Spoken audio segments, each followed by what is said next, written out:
kabar semua? Namaku Nurul, selamat datang kembali di channel aku.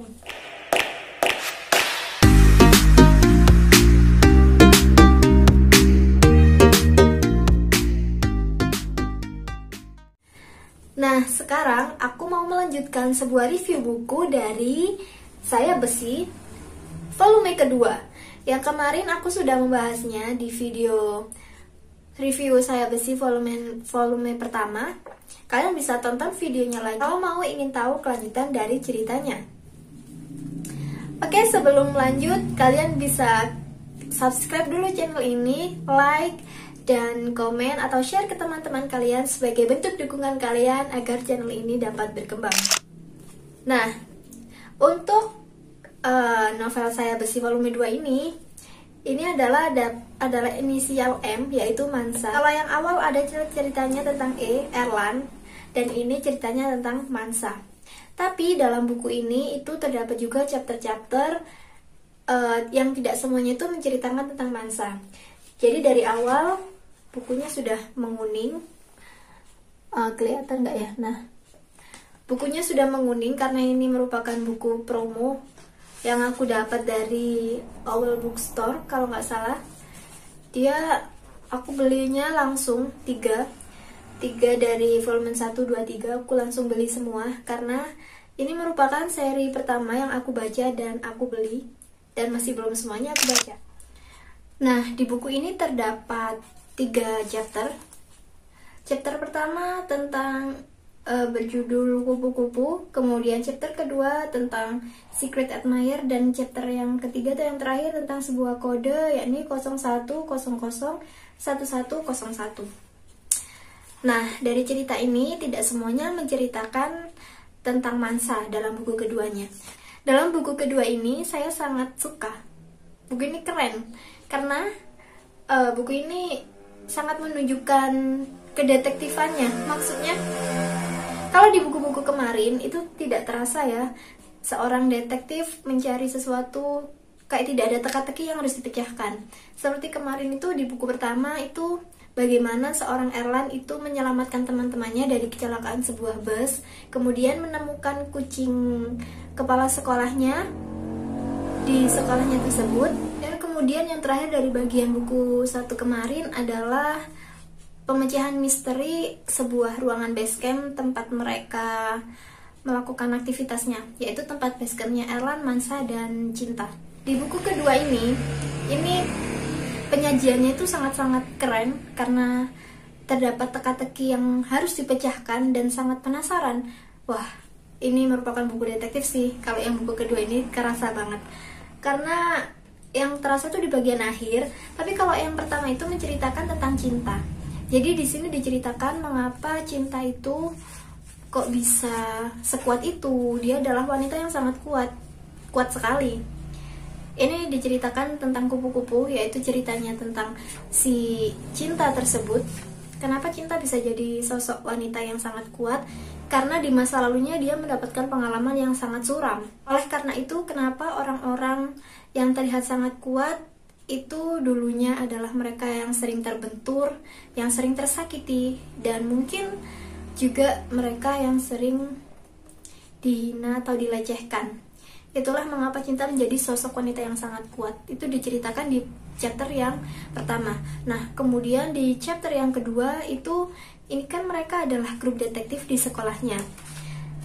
Di bab kedua itu diceritakan ada kasus baru, yakni seorang Meriva.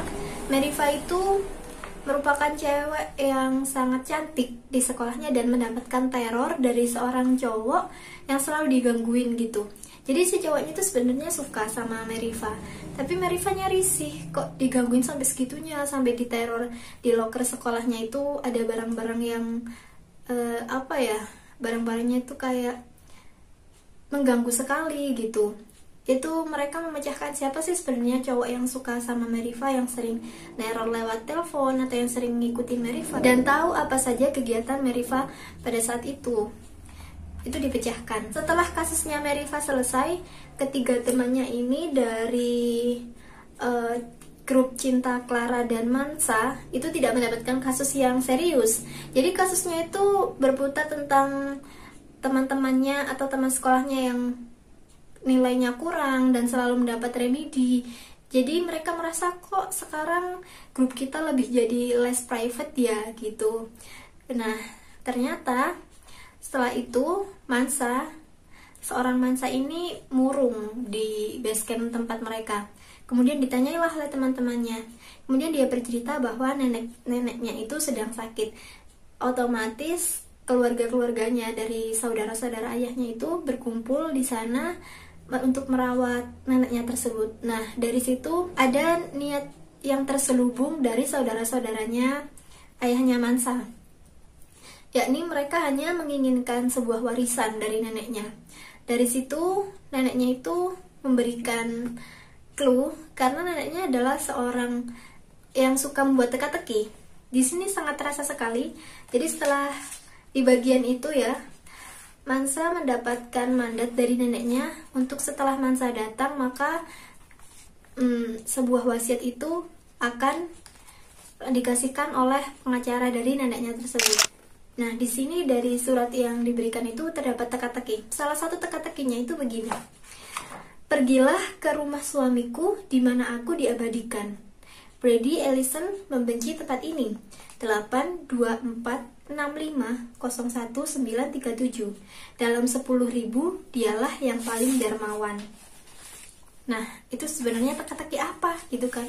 Itu kataku sangat membingungkan sih. Tapi si penulis ini, dua orang ini yaitu Kak Anggada Diar Putra dan Ihromi Oktaviandi dapat membawa pembaca selalu penasaran sebenarnya apa maksud dari teka-teki tersebut.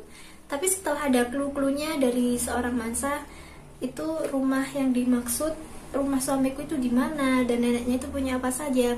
Karena keluarga Mansa ini khususnya dari neneknya adalah seorang konglomerat dan dia 7 bersaudara, saudara dari ayahnya tersebut itu 7 bersaudara, anak-anak neneknya. Dan dari itulah bagaimana semuanya memecahkan teka-teki dalam waktu 24 jam. Kalau kalian mau tahu kelanjutannya, bagaimana ceritanya Mansa di sini dan bagaimana cara mereka menelusuri sebuah teka-teki, kalian bisa langsung baca buku ini. Sepertinya masih tersedia di Gramedia karena ini adalah dari terbitan media kita tahun 2017 dan sepertinya bukunya masih ada beberapa. Ya, buku ini buku lama karena saya itu sukanya beli buku yang diskonan. Jadi saya mau beli buku ini. Dan next, kalian tunggu reviewnya untuk Sayap Besi volume ketiga. Thank you karena sudah mau menonton video ini dan mendengarkan review dari saya. Semoga bermanfaat dan kalau kalian penasaran silakan baca bukunya. Bisa pinjam atau beli. Ya mungkin bisa juga beli di ebook. Thank you for watching. Jangan lupa dukung channelku untuk terus berkembang. Bye bye.